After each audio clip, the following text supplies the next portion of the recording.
अब आपको पता होना चाहिए कि आप मसीह में नई सृष्टि हैं। जब से मैं मसीह के पीछे चलता हूं, परमेश्वर मेरा गवाह है, मैं एक भी फिल्मी गाना नहीं सुनता, एक भी नहीं। क्यों नहीं सुनता? क्योंकि उसमें अश्लील शब्द रहता है, और छत्तीसगढ़ी के गाना जो है उसमें तो कूट कूट कर भरा रहता है, और सारे जवानों को कहता है कि ये गाना सुनो सुनो सुनो, बर्बाद करो, उस लड़के के पीछे हो जाओ। ये गाना सुनो, अपने आप को बर्बाद करो, उस लड़के के पीछे हो जाओ। पुराने नियम पर भी एक घटना है। एलीशा नामा परमेश्वर के नबी था, उसने राजा से कहा जा ढोलक बजाने वाले को बुला।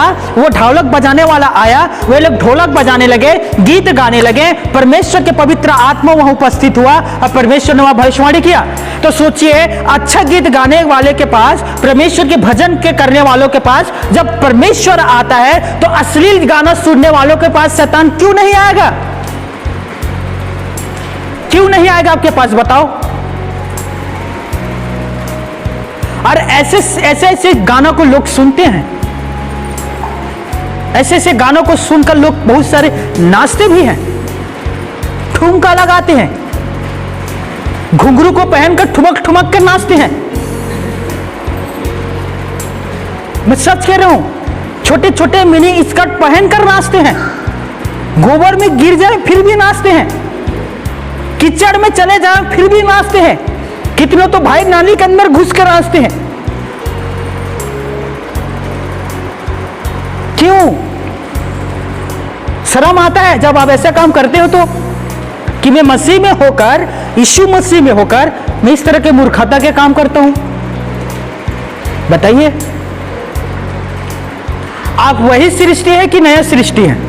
प्रभु यीशु मसीह ने कहा यूहन्ना रचित सुसमाचार 3 अध्याय 5वें पद में, मैं तुमसे सच सच कहता हूं, ध्यान से सुन लीजिए मेरे भाई और मेरे बहनों, मैं तुमसे सच सच कहता हूं, जब तक तुम जल और आत्मा से नहीं जमोगे तब तक तुम परमेश्वर के राज्य में प्रवेश नहीं कर सकते। क्या आपका नया जन्म हुआ है? क्या आप जल और आत्मा से जन्म ले चुके हैं दोस्तों? यीशु ने कहा जो कोई प्यासा है मेरे पास आए, मैं उसे जीवन के जल में से पिलाऊंगा, अर्थात मैं उसे पवित्र आत्मा में से पिलाऊंगा। क्या आपने जल अर्थात पानी का बपतिस्मा लिया है? आत्मा अर्थात पवित्र आत्मा से भरा है? कहां भरोगे? संसारिक गानों पर ठुमका लगाते हो, कहां से आएगा बताओ?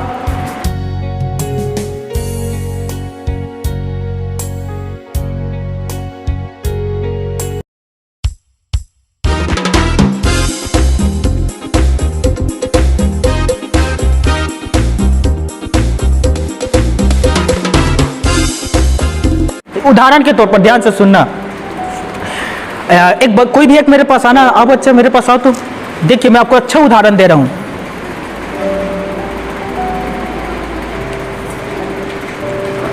हाँ, आजा बेटा, आजा, जल्दी से आ जाओ। समझो, ध्यान से सुनना।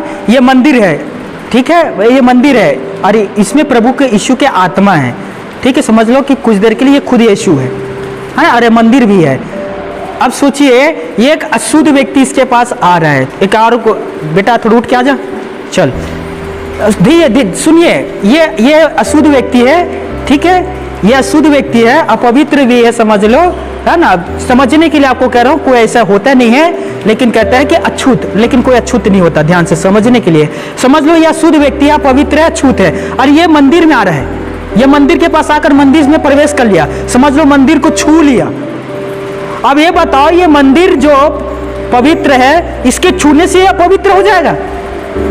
समझ लो, उदाहरण के तौर पर ये ट्रांसफार्मर है और ये बैटरी है, और ये बैटरी ट्रांसफार्मर को छुएगा तो क्या होगा? ये इसका चार्जिंग नहीं हो जाएगा? ये चार्जिंग होगा कि नहीं होगा? और ये पहले से ज्यादा चलने लग जाएगा अब, क्योंकि बैटरी का और ये चार्जर है, इसमें चार्जिंग फुल हो गया। तो सोचिए दोस्तों, ये अपवित्र है, ये पवित्र है, और ये अपवित्र पवित्र को छुएगा तो ये पवित्र पवित्र नहीं हो जाएगा दोस्तों?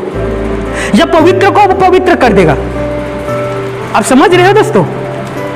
उदाहरण के तौर पर सोचिए, बहुत सारे लोग यीशु मसीह के पास आते हैं जो अशुद्ध लोग हैं, और यीशु के पास आता है, यीशु को छूता है, तो क्या यीशु अशुद्ध हो जाएगा? अशुद्ध हो जाएगा? या यीशु मसीह जो शुद्ध और पवित्र है, ये उसे पवित्र करेगा? पत्रस ने क्या कहा? पहला पत्रस 1:15 में कि जैसे पिता पवित्र है वैसे तुम भी पवित्र बनो। और हम पवित्र बनने के लिए मंदिर में आते हैं, हम यीशु के जैसे बनने के लिए मंदिर में आते हैं, हम यीशु के धार्मिकता को पहनने के लिए मंदिर में आते हैं। तो हमारे आने से मंदिर अपवित्र नहीं होता, बल्कि अपवित्र जो लोग हैं वो पवित्र हो जाता है। हालेलुया, मेरी बात समझ रहे हो? तो इस तरह के मीडिया वाले लोग ना, मैं मीडिया वाले की गलती नहीं है, सच्ची घटना है। हमारे भारत देश में आज कितने सारे ऐसे महिलाएं हैं जिन्हें मंदिर में जाना वर्जित कर दिए गए हैं। वो मंदिर में प्रवेश नहीं कर सकता, क्योंकि वो दलित है, अछूत है, नीचे जाति की है, इन्हें मंदिर में नहीं आना मिलेगा। हमारा राष्ट्रपति को जाने नहीं दिया, हमारे राष्ट्रपति को। अब आप सोचिए दोस्तों, ये छूत और अछूत मनुष्यों के दिमाग में किल मार कर बैठ गया है। और ऐसे जगह में जाकर हम सोचते हैं हमारे आत्मा को शांति मिलेगा। सोचिए दोस्तों, जिस मंदिर में मनुष्यों को जाने का अनुमति नहीं है, उस मंदिर में क्या परमेश्वर जाएगा? जहां मनुष्य नहीं जा सकता, क्या वहां परमेश्वर जाएगा? जहां मनुष्यों को जाने का अनुमति नहीं है, क्या वहां परमेश्वर रहेगा? बताइए ना दोस्तों। इसीलिए ऐसे स्थानों से बचो। पवित्र है यीशु मसीह, इसीलिए यीशु मसीह के पास आने वाले पवित्र हो जाता है। एक भी आपको ऐसा भवन नहीं मिलेगा जहां पर किसी भवन में कोई व्यक्ति आकर अशुद्ध किया होगा। और आपको बहुतेरे से गवाही मिल जाएगा जहां लोगों ने जाकर कहा हम लोग अपवित्र थे, पापी थे, बहुत बड़े कुकर्मी व्यक्ति थे, जो भवन में जाकर अच्छा व्यक्ति बन गए। हालेलुया। तो ये छोटा यीशु का काम है, लोगों को परिवर्तन करना, जिंदगी बदलना, शुद्ध करना और अपने जैसे बनाना। हालेलुया। इसीलिए ये अशुद्ध व्यक्ति पवित्र व्यक्ति के पास आया और पवित्र व्यक्ति ने इस अशुद्ध व्यक्ति को पवित्र व्यक्ति बना दिया। हालेलुया। धन्यवाद बेटो, बैठ जाओ। अब जब एक व्यक्ति पवित्र बन जाता है, ध्यान से सुनना, प्रभु के वचन पर चलने लग जाता है, वो पाप नहीं करता, वो गलती नहीं करता, वो चोरी नहीं करता, वो सट्टा नहीं खेलता, वो जुआ भी नहीं खेलता, वो अपने पत्नी का आदर करने लग जाता है, अपने पत्नी की बात मानने लग जाता है, पत्नी अपने पति के अधीन रहता है। मेरी बात समझिए, बाइबल में क्या लिखा है कि हर एक पत्नी अपने अपने पति के अधीन रहे, इफिसियों 5वें अध्याय में। तो कभी भी मेरे बहनों अपने पति के ऊपर ना हुक्म ना चलाना।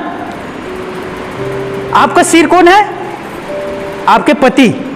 और आपके पति की सिर कौन है? मसीह। और मसीह का सिर कौन है? परमेश्वर। तीमुथियुस में लिखा है कि हर एक पत्नी अपने अपने पति के अधीन रहे ताकि परमेश्वर के वचन का विरोध ना हो। तीमुथियुस में यह बात लिखा है।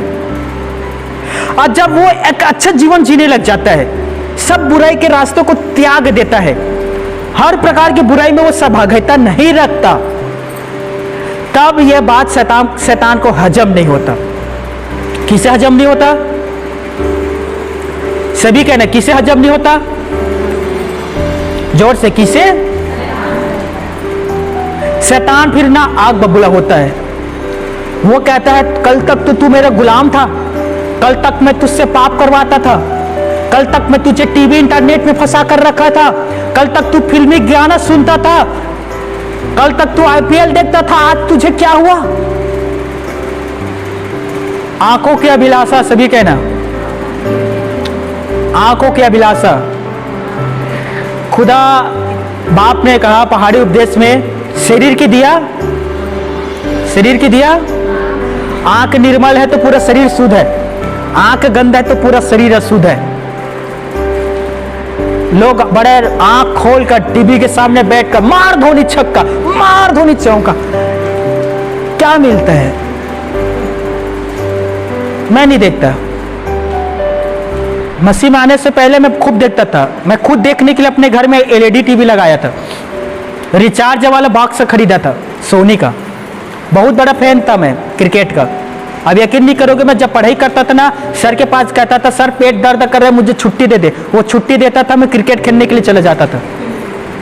हाँ, बहुत बड़ा दीवाना था दोस्तों। कितने बार मेरा तो पैर सूजन हुआ है, समझ में आ रहा है, लेकिन अब नहीं। सभी कहना, हम मसीह में, जोर से, हम मसीह में हम मसीह में नई सृष्टि है, पुरानी बातें बीत गई, नई बातें आ गई। अब आपको पता होना चाहिए कि आप मसीह में नई सृष्टि हैं। जब से मैं मसीह के पीछे चलता हूं, परमेश्वर मेरा गवाह है, मैं एक भी फिल्मी गाना नहीं सुनता, एक भी नहीं। क्यों नहीं सुनता? क्योंकि उसमें अश्लील शब्द रहता है, और छत्तीसगढ़ी के गाना जो है उसमें तो कूट कूट कर भरा रहता है, कूट कूट कर भरा रहता है। और सारे जवानों को कहता है कि ये गाना सुनो सुनो सुनो, बर्बाद करो, उस लड़के के पीछे हो जाओ। ये गाना सुनो, अपने आप को बर्बाद करो, उस लड़के के पीछे हो जाओ। कितने अश्लील गाना उसमें कितने अश्लील शब्द है। मैं एक दो कितने सारे गाना लोगों ने सुनाया है। हम मसीह में आने से पहले कितने सारे ऐसे गाना सुना करते थे, और हम सुनते भी नहीं थे, हम लोग खुद सुनते नहीं थे, दूसरे को सुनाते थे। मैं होम थिएटर लिया था, अपने लिए नहीं, दूसरों के लिए, ताकि मैं दूसरों को गाना सुनाऊं। और उस समय गाना आया था, एक मोना सेन का गाना था, चन्ना माया के बात कर वो झुंझकुर में, मतलब झाड़ी में चल। अब बताओ ये कौन है जो इस शब्दों को नहीं सुनेगा? कौन है जो इस शब्दों को नहीं समझेगा? अश्लील है कि नहीं है? चूड़ी वाला गाना आया था ना, उसका शब्द नहीं कहूंगा, चूड़ी वाला, उसमें कितना अश्लील शब्द है बताइए, है कि नहीं है? अब बताओ, मैं मसीह यीशु में हूं और मैं अश्लील गानों को सुनता हूं, तो मेरे पास यीशु आएगा कि शैतान आएगा? बताइए बताइए, मेरे पास कौन आएगा? और यदि मैं प्रभु के भजन गाता हूं, मैं प्रभु के गीत सुनता हूं, तो मेरे पास कौन आएगा? यीशु मसीह आएगा ना। पुराने नियम पर भी एक घटना है। एलीसा नामा परमेश्वर के नबी था, उसने राजा से कहा जहां ढोलक बजाने वाले को बुला। वो ढोलक बजाने वाला आया, वे लोग ढोलक बजाने लगे, गीत गाने लगे, परमेश्वर के पवित्र आत्मा वहां उपस्थित हुआ और परमेश्वर ने वहां भविष्यवाणी किया। तो सोचिए, अच्छा गीत गाने वाले के पास, परमेश्वर के भजन के करने वालों के पास जब परमेश्वर आता है, तो अश्लील गाना सुनने वालों के पास शैतान क्यों नहीं आएगा? क्यों नहीं आएगा आपके पास, बताओ? और ऐसे ऐसे गानों को लोग सुनते हैं,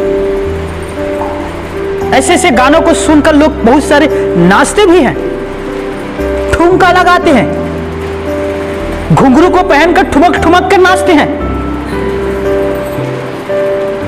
मैं सच कह रहा हूं, छोटे छोटे मिनी स्कर्ट पहनकर नाचते हैं, गोबर में गिर जाए फिर भी नाचते हैं, कीचड़ में चले जाए फिर भी नाचते हैं, कितने तो भाई नाली के अंदर घुस कर नाचते हैं। क्यों? शर्म आता है जब आप ऐसा काम करते हो, तो कि मैं मसीह में होकर, यीशु मसीह में होकर मैं इस तरह के मूर्खता के काम करता हूं? बताइए, आप वही सृष्टि है कि नया सृष्टि है? प्रभु यीशु मसीह ने कहा, यूहन्ना रचित सुसमाचार 3 अध्याय 5वें पद में, मैं तुमसे सच सच कहता हूं, ध्यान से सुन लीजिए मेरे भाई और मेरे बहनों, मैं तुमसे सच सच कहता हूं, जब तक तुम जल और आत्मा से नहीं जमोगे, तब तक तुम परमेश्वर के राज्य में प्रवेश नहीं कर सकते। क्या आपका नया जन्म हुआ है? क्या आप जल और आत्मा से जन्म ले चुके हैं दोस्तों? यीशु ने कहा, जो कोई प्यासा है मेरे पास आए, मैं उसे जीवन के जल में से पिलाऊंगा, अर्थात मैं उसे पवित्र आत्मा में से पिलाऊंगा। क्या आपने जल अर्थात पानी का बपतिस्मा लिया है? आत्मा अर्थात पवित्र आत्मा से भरा है? कहां भरोगे? संसारिक गानों पर ठुमका लगाते हो तो कहां से आएगा बताओ? आजकल तो दुल्हन और दुल्हन दोनों को नचवाते हैं स्टेज में। मुझे लगता है कि शादी हो रहा है कि जोकड़ों का फैमिली है। नाचो, दूल्हा दुल्हन को तो छोड़ दो, उन लोगों को भी कुदवाना शुरू कर दिए। नहीं तो पहले होता था कि दूल्हा पीछे रहते थे, बाराती लोग आगे नाचते कूदते जाते थे। अब तो दूल्हे ही को आगे कर दे, नाच रे भाई तेरा शादी है, अभी तू शादी है तेरा, तू नाच ले, शादी के बाद पत्नी नचाएगा फिर तुझे। तो वहीं से नाचना आराम होता है भाइयों का, ये शादी के बाद फिर नाचते रहते हैं। मजाक है, दिल में मत लेना। क्या मसीह में नई सृष्टि है दोस्तों? परमेश्वर मेरा गवाह है, मैं जब से मसीह में हूं कोई संसारिक गीत नहीं सुना हूं। जब से मैं मसीह में, मैं आईपीएल देखना टोटल बंद कर दिया है। 3 घंटा 4 घंटा कौन वेस्ट करे। मेरी बात इसीलिए कह रहा हूं क्योंकि अभी मैच चल रहा है और बहुत सारे लोग जाकर इसे देखते हैं। अब न्यूज देखो, अब मैं उसका भी उदाहरण या क्या कहूं, न्यूज देखने की सलाह भी नहीं दे सकता। मैं बहुत दिन हो गया बंद कर दिया हूं, मैं नहीं देखता क्योंकि वो लोग क्या करते हैं दोस्तों, आपके ना मन के साथ खिलवाड़ करते हैं। 180 देशों में 180 देशों में सर्वे हुआ, 180 देशों में भारत का न्यूज का जो रेटिंग है ना 170 या 69 से कुछ आया है। सोचिए कितना पीछे लेवल में है। हमारे भारत देश के जो एंकर लोग हैं ना, ये लोग जानते हैं कि आपके मन के साथ कैसे खिलवाड़ करना है। जैसे कि उदाहरण के तौर पर कोई मुस्लिम है तो एक मुस्लिम को बुलाएगा, कोई हिंदू है तो एक हिंदू ब्राह्मण को बुला लेगा, एक भाजपा के एक मंत्री को बुला लेगा, कांग्रेस के एक मंत्री को बुला लेगा और चारों को सामने रखेगा, एक दूसरे से कहता अब लड़ो लड़ो और एक दूसरे से लड़ाते हैं। अब मान लीजिए आप जिसके ऊपर आस्था रखते हैं, जैसे कांग्रेस या भाजपा है, ठीक है, या धर्म के आस्था वाले कोई धर्म से जुड़े हुए, तो आप अपने ही पक्ष कर लोगे ना। मेरा पक्ष वाले सही कह रहे हैं, हिंदू मुस्लिम मेरा पक्ष वाले सही कह रहे हैं, भाजपा हमारा पक्ष वाले सही कह रहे हैं, आपस में भिड़ जाते हैं। और हमें क्या हासिल होता है? कुछ नहीं। और जो सही मुद्दा है, जो गरीबी, लूटमारी, बलात्कार, हत्या और ये जो करप्शन, घूस खाने वाला घूसखोरों, इनका न्यूज नहीं दिखाते, आपके मनों के साथ खिलवाड़ करते हैं। लेकिन कुछ अच्छा एंकर भी है, कुछ अच्छा एंकर है जिसका आपको देखना चाहिए। एक भाई है चश्मा पहनते, उसका नाम मुझे याद नहीं आ रहा है, कुछ अच्छा एंकर है वो, मैं कभी कभी समय मिलता है देखता हूं उसका, रवीश कुमार, हाँ देखता हूं, कभी कभी समय मिलता है देखता हूं, कुछ अच्छा है। बाकी लोग तो पूरा गुड़ गोबर कर रहे हैं। आपस में लड़वाओ, आपस में भिड़वाओ जो आप देखना चाहते हैं। मैं वापिस आता हूं, ध्यान से सुनना। इतना दबाव क्यों डालते हैं? एक मुझे एक ऐसे मसीह व्यक्ति बताओ, एक ऐसे विश्वासी बताओ जो अपने घर के एक व्यक्ति के ऊपर दबाव डालता हो कि चल यीशु मसीह के पास, चल तुझे यीशु मसीह को मानना पड़ेगा, यदि तू यीशु मसीह को नहीं मानेगा तो तुझे खाना नहीं मिलेगा। कोई ऐसा दबाव डाल रहा है? मेरी बहनों, आप कभी जाकर अपनी सास को बोले कभी ऐसे? कभी भी नहीं। ध्यान से सुनना, क्यों हम प्रेशर नहीं डालते, क्यों हम दबाव नहीं डालते? क्योंकि हमारा परमेश्वर प्रेमी है और वो चाहता है कि इंसान जो है स्वेच्छा से आप हमारे पास आए, ना कि दबाव से। मेरी बात समझ रहे हो? लेकिन आज बहुत सारे मसीह विरोधी, मैं एक वीडियो अभी देख रहा था, डंडे लेकर लोगों को दबा रहे हैं। बोल आज के बाद मैं यीशु मसीह के पास नहीं जाऊंगा, बोल आज के बाद मैं यीशु मसीह से प्रार्थना नहीं करूंगा, बोल आज के बाद मैं ये नहीं करूंगा, बोलता है कि डंडे से मारूं। ये नहीं लगता कि इंसान की स्वतंत्रता को छीन रहा है, हनन कर रहा है? भारत के जो संविधान है उसका कत्ल कर रहा है, हमारे आजादी को छीना जा रहा है। बाबा साहब का जो संविधान जो उसने लिखा है उसके विपरीत काम कर रहा है। कोई भी एक भी मसीह व्यक्ति आपको नहीं मिलेगा जो कभी भी किसी मनुष्य के पास जाकर दबाव दिया हो कि चल तू हमारे पर यीशु मसीह को मानना, चल तू चर्च जाना। यहां तक कि हम अपने परिवार वालों को नहीं कह सकते, यहां तक कि सगे बीबी को, सतेलत नहीं होते, सगे ही होते हैं सगे बीबी को भी नहीं प्रेशर डाल सकते कि चलो। होता है ऐसा। उदाहरण के तौर पर मैं विश्वास करता हूं, मेरे मम्मी विश्वास करती है, मेरे भतीजे विश्वास करते, भतीजा विश्वास नहीं करता, भैया भाभी विश्वास नहीं करता। मैं इन लोगों के ऊपर कभी प्रेशर नहीं डालूं कि चल मैं मानता हूं तुझे भी मानना पड़ेगा। क्यों सताव करता है? चलिए एक रीजन बताओ, क्यों हम हमारे ऊपर दबाव डालते हैं और झूठे झूठे इल्जाम लगाए जाते हैं? बताइए।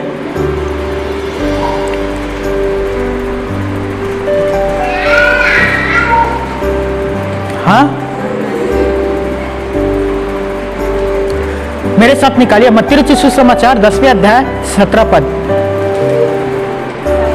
जोर से कोई एक पढ़ना, जोर से। परंतु लोगों से सावधान रहो, क्योंकि वे तुम्हें महासभाओं में सौंपेंगे और अपनी पंचायतों में तुम्हें कोड़े मारेंगे। हाँ, देखिए यहाँ प्रभु ने कहा लोगों से सावधान रहो, क्योंकि वह तुम्हें महापंचायतों में सौंपेंगे। महापंचायत लगेगा आपके लिए, और पंचायतों में आपको बुलाकर आपको कोड़े मारेंगे। यही नहीं रुकता, आगे आगे पढ़िए। तुम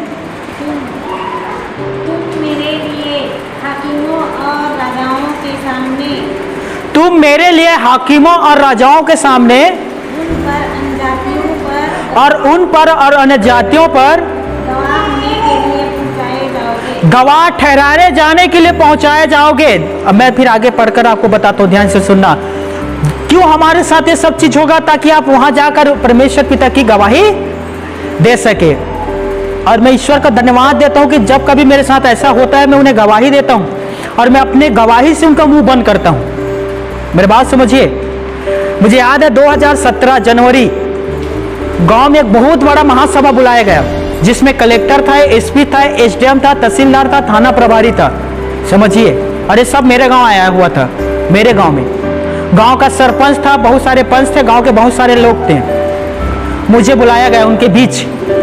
मैं अपने घर से निकला, उनके बीच गया, मैं उनके बीच बैठा। कलेक्टर ने कहा, हमें शिकायत मिला है कि इस गांव में ऐसा ऐसा हो रहा है, आप क्या कहना चाहते हो? फिर मैंने कलेक्टर और पूरे सारे लोगों के बीच कहा कि कलेक्टर महोदय जी, मैं आपको बताता हूं कि आज ये सब कुछ यहाँ क्यों हो रहा है। फिर मैंने बताया कि मैं एक विकलांग व्यक्ति था, मेरा एक्सीडेंट हुआ, मैं मरना चाहता था, प्रभु ने जीवन दिया और आज मैं यहाँ हूँ। और जिसके लिए प्रार्थना करते हो, ईश्वर के दया से वे लोग अच्छे हो जाते हैं। बहुत सारे के लिए प्रार्थना किया, जिनके बच्चे नहीं था, जिनके 5 बच्चे हैं, कैंसर से पीड़ित अच्छे हो गए। आपको चाहिए तो मेरे पास वीडियो है, मैं आपको गाँव का भी एड्रेस बता सकता हूँ। तो यीशु मसीह ने मेरे जीवन बदला है, नहीं तो अभी तक मैं मर गया होता, आत्महत्या कर लिया था मैं। सबके सामने दोस्तों सोचिए, मैं वहां गवाही दिया। तो कलेक्टर और बाकी जो एसपी सर थे, एसडीएम थे, उन लोगों ने कहा ये तो अच्छा काम कर रहा है, कोई तो गलत नहीं कर रहा, समाज सुधारक भी है। कितने सारे शराबी व्यक्ति शराब छोड़ दिया, तो गलत कहां है? तब गांव वाले के व्यक्तियों का कहना था कि हम नहीं चाहते कि यीशु मसीह के यहाँ सभा लगे। समझिए, जब कभी आपके साथ ऐसा होता है ना, प्रार्थना करो, निडर होकर वहां जाकर खड़ा हो जाओ। परमेश्वर के आत्मा आपको खुद वहां बताएगा कि आपको क्या क्या बोलना है। आपको सोचने की और समझने की जरूरत नहीं है, परमेश्वर के आत्मा खुद वहां काम करता है। हालेलुया। ध्यान से सुनना, एक जो विश्वासी होता है ना दोस्तों, एक सच्चा विश्वासी की बात कर रहा हूं, वह अपने देश के लिए प्रार्थना करता है। हम हर दिन बैठकर अपने देश के लिए प्रार्थना करते हैं। हर दिन बैठकर सेनाओं, जो सैनिक उनके लिए प्रार्थना करते हैं, डॉक्टर विभाग के लिए प्रार्थना करते हैं। अभी जब कोरोना वायरस आया था ना, इसके लिए हम लोग प्रार्थना कितना कर रहे थे, उपवास के साथ प्रार्थना कर रहे थे। बीमारों के लिए प्रार्थना करते हैं, गरीब पीड़ित व्यक्तियों के लिए प्रार्थना करते हैं, दुष्ट आत्मा से यदि कोई ग्रस्त है उस व्यक्ति के लिए प्रार्थना करते हैं। कोई करता है ऐसा? आधे से ज्यादा अपने लिए मांगते हैं। मांगते कि नहीं मांगते? हमें ये दे दे, हमें वो देना, हमें ऐसा देना, हमें वैसा देना। कोई दूसरे के लिए करता है? लेकिन एक सच्चा विश्वासी अपने लिए भी मांगता है और दूसरे के लिए मांगता है। लेकिन आपको पता है, सच्चा विश्वासी दूसरे के लिए पहले मांगता है, फिर अपने लिए मांगता है। मेरी बात समझ रहे हो? उदाहरण के तौर पर ध्यान से सुनना, जब मैं भोजन करने के लिए बैठता हूं ना, रात को खाना खाने के लिए, तो मैं प्रार्थना करता हूं आंख बंद करके, पिता परमेश्वर, इस सुंदर भोजन के लिए दिल से मैं तेरा धन्यवाद करता हूं। परंतु मैं प्रार्थना करता हूं कि उन भूखे के लिए जो अभी भी खाना नहीं खाया है, उन्हें तू भर पेट खाना देना, सुंदर पीने के लिए पानी देना, और इससे बेहतर खाना उन्हें देना। उसके लिए प्रार्थना करने के बाद फिर आमीन कर कर खाना खाता हूं दोस्तों। और ये एक विश्वासी होता है। अभी कुछ दिन पहले एक बहन के मेरे पास फोन आई। वो बहन रो रही थी, बहुत ज्यादा डिप्रेशन में थी, सो नहीं पा रही थी। मैंने पूछा हुआ क्या बहन? उसने कहा भैया, किसी कारण से मेरा जो पीरियड है, छत्तीसगढ़ी में मानसिक जो धर्म है, पीरियड है, वो लगातार आ रहा है और रुक नहीं रहा है भैया। और लगातार 15 दिन हो गया, मेरा शरीर सूख रहा है और थोड़ा बहुत नहीं, बहुत ज़्यादा बह रहा है। जवान लड़की, शादीशुदा लड़की, और सोचिए कि कैसे हालत होगी। 15 दिन से लगातार बह रही थी। मैंने कहा अपने पेट में हाथ रख मेरी बहन। मैंने फोन पर ही प्रार्थना किया और मैंने कहा यीशु मसीह ने आपको छू लिया और देखना ये यीशु के नाम से रुक जाएगी और आप अच्छे हो जाओगे। हालेलुया। कल मैं भिकमपुर गांव प्रार्थना करने के लिए गया था। जब मैं मार्ग में था, उसका फोन आया। मैं घर पहुंचकर फोन लगाया, पूछा बता हुआ क्या। उसने कहा मैं यीशु मसीह का धन्यवाद करता हूं, मेरा जो समस्या था वो चला गया, यीशु मसीह ने मुझे चंगा कर दिया। सोचिए, एक विश्वासी किसी के लिए प्रार्थना कर रहा हो, वो अच्छे हो रहे हैं, यह गलत है। सोचिए 15 दिन में इसका ऐसा हालत हो गई थी कि वो सूख रही थी, सो नहीं पा रही थी। सोचिए यही बीमारी यदि 12 साल की हो तो 12 साल। बाइबल में लिखा है कि स्त्री थी जिसे 12 साल से लहू बहने की बीमारी थी। उसने अपना सारा पैसा, सारा संपत्ति, सारा पूंजी वैद्यों और डॉक्टरों के पास जाकर बर्बाद कर दी गई थी। उसके पास कोई पूंजी नहीं थी, कोई आशा नहीं था, कोई होप नहीं था, वो मरने के कगार में आ गई थी।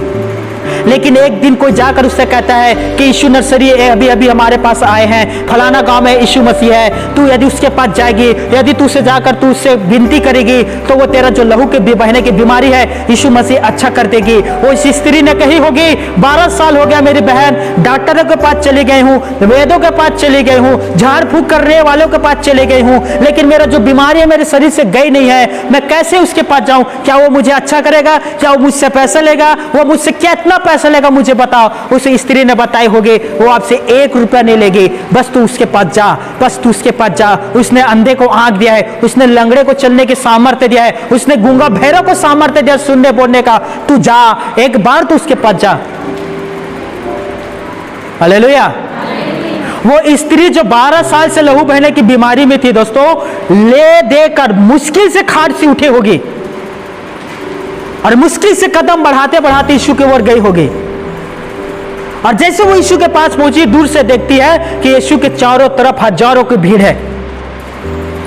और उस समय मूसा की व्यवस्था लागू था और मूसा की व्यवस्था के अनुसार कोई भी स्त्री जिसका लहू बह रहा है वो किसी भी पुरुष को नहीं छू सकती। वो अलग रूम में रहेगी। जहां स्त्री लोग नहाते हैं वो सामूहिक नहाने वाले स्थान में वो नहीं जा सकती थी, उसे अलग रहना पड़ती थी। सोचिए हजारों की भीड़ यीशु के चारों तरफ। स्त्री सोची होगी कि मैं कैसे यीशु तक पहुंचूं, मैं अपना बीमारी लेकर कैसे यीशु तक के जाऊंगी, क्योंकि चारों तरफ भीड़ है और मैं घर से विश्वास करके निकली हूं कि आज मैं अच्छी होकर ही घर लौटूंगी। अब सवाल था कि वो स्त्री यीशु तक कैसे जाए। याद रखना, जब आप यीशु के पास आते हो ना, सामाजिक बंधने बहुत लंबा तक के रहता है जो आपको रोकता है दोस्तों। इस स्त्री को भी रोक रही थी क्योंकि चारों तरफ हजारों की भीड़ थी। अब सोचिए स्त्री दुर्बल है, निर्बल है, बीमारी से पीड़ित, 12 साल हो गई है, शरीर में ताकत नहीं है कि वो भीड़ को चीरते हुए उसके पास जाए, लेकिन अंदर एक विश्वास था। वो स्त्री विश्वास करके भीड़ में घुस गई दोस्तों। कितना धक्का मुक्का उसे लगे होंगे, कितने बार वो गिरी होगी, कितने चोट उसे लगी होगी, फिर भी वो यीशु मसीह के पास जैसे तैसे पहुंच गई। अब सवाल था कि वो स्त्री यीशु को कैसे छुए, क्योंकि उसके अंदर बीमारी है और वो लहू बह के बीमारी है। अब मूसा की व्यवस्था के अनुसार उसे छूने की आज्ञा नहीं है। वो स्त्री चुपके से यीशु के पास गई और उसके कपड़े के कोर को छू लिया। जैसे कपड़ा के कोर नहीं होता, ये कोर, कपड़ा के कोर को छू ली। और जैसे उसने छुए, यीशु को महसूस हुआ कि मेरा सामर्थ्य मेरे शरीर से निकलकर किसी के में गया है, लेकिन भीड़ की वजह से नहीं जान पाता था कि मेरे सामर्थ्य किस में गया है। स्त्री चंगी हो गई दोस्तों, क्योंकि वो मन ही मन कहते थे कि यीशु के कपड़े को छू लूंगी मैं चंगी हो जाऊंगी। स्त्री चंगी हो गई, चुप खड़ी है। यीशु मसीह पता चल गया कि कोई मुझे छुआ है क्योंकि मेरे से सामर्थ्य निकला है। याद रखिए, परमेश्वर और उनके दासों के ऊपर सामर्थ्य भरा रहता है। ये स्त्री चंगी हो गई, यीशु को पता चला कि मेरे से सामर्थ्य निकला है। अब स्त्री किसी को नहीं बता रहा है। तब यीशु ने कहा, वहां किसने है जो मुझे छुआ? तब वो स्त्री ने देखी कि मैं बच नहीं सकती। तब उस स्त्री ने कहा, प्रभु मैंने तुझे छुआ था, 12 साल से लहू बहने की बीमारी से मैं पीड़ित था, लेकिन पहले बार मैंने तुझे छुआ और 12 साल की मेरे जो बीमारी है वो चला गया। यीशु नर्सरी ने कहा, हे मेरी बेटी, तेरे विश्वास ने तुझे चंगा किया है, खुशल से घर चली जा। हालेलुया। जब वो लड़की जब रोकर मुझे सब चीज बता रही थी कि मैं 12-15 दिन से मेरा लहू बह रहा भैया, मैं बहुत परेशान हूँ, डॉक्टर के पास चले गया, दवाई खा रहा हूँ, कोई काम नहीं कर रहा है, और थोड़ा बहुत नहीं बहुत ज्यादा बह रहा भैया, ऐसे में तो मैं मर जाऊंगी। सोचिए जब कोई आपके पास फोन लगाकर रोती है तो सोचिए कितना बड़ी बात है दोस्तों। और मैंने उसके लिए प्रार्थना किया और प्रभु यीशु मसीह ने उस 15 दिन के लहू बहने वाली स्त्री को चंगा कर दी। 12 साल के लहू बहने वाली स्त्री को यीशु मसीह ने पहले भी चंगा किया था। हालेलुया। और यही बात जाकर आप उन लोगों को कहते हैं ना कि फलाना व्यक्ति अच्छे हुआ है, फलाना व्यक्ति की जिंदगी बच गई, इसका जिंदगी बच गई, उसका जिंदगी बच गई, उससे कोई लेना देना नहीं। वह कहता है कि मरते हो तो मर जाओ पर यीशु मसीह के पास मत जाओ। क्यों ना जाए? क्यों ना जाए बताइए। हमारे यहां एक बहन आया करती थी, नाम थी पुष्पा। 8 साल से कैंसर से बीमारी से पीड़ित थी, स्तन कैंसर। काम नहीं कर पाती थी, कुछ नहीं कर पाती थी। प्रभु के पास आया, हमने उसके लिए प्रार्थना किया। 2 रविवार आई, तीसरे रविवार चंगी हो गई। बताइए, जब प्रभु यीशु मसीह इतना बड़े बड़े काम करता है, प्रभु यीशु मसीह किसी के जीवन को बचाकर उन्हें जीवन को बढ़ा देते हैं, आयु को बढ़ा देते हैं, तो सोचिए कोई मनुष्य किसी को आने से रोक सकता है यीशु के पास दोस्तों? हालेलुया। 1 कुरिन्थियों 1 अध्याय 18वां पद, क्रूस की कथा नष्ट होने वालों के लिए मूर्खता है, लेकिन उद्धार पाने वालों के लिए परमेश्वर की ओर से सामर्थ्य है, और हमने विश्वास करके हमने उद्धार प्राप्त किया है। आमीन। हालेलुया। एक वचन पढ़िए फिर मैं समाप्त करने जा रहा हूं। रोमियो 3 अध्याय 24 पद।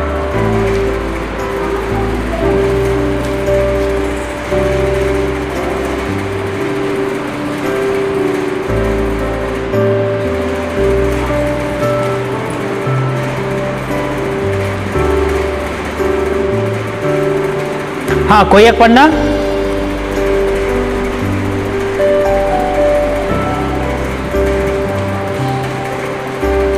हाँ पढ़िए। परंतु परमेश्वर के अनुग्रह से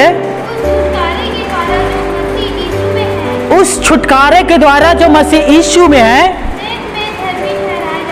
सेत में धर्मी ठहराए जाते हैं। हालेलुया।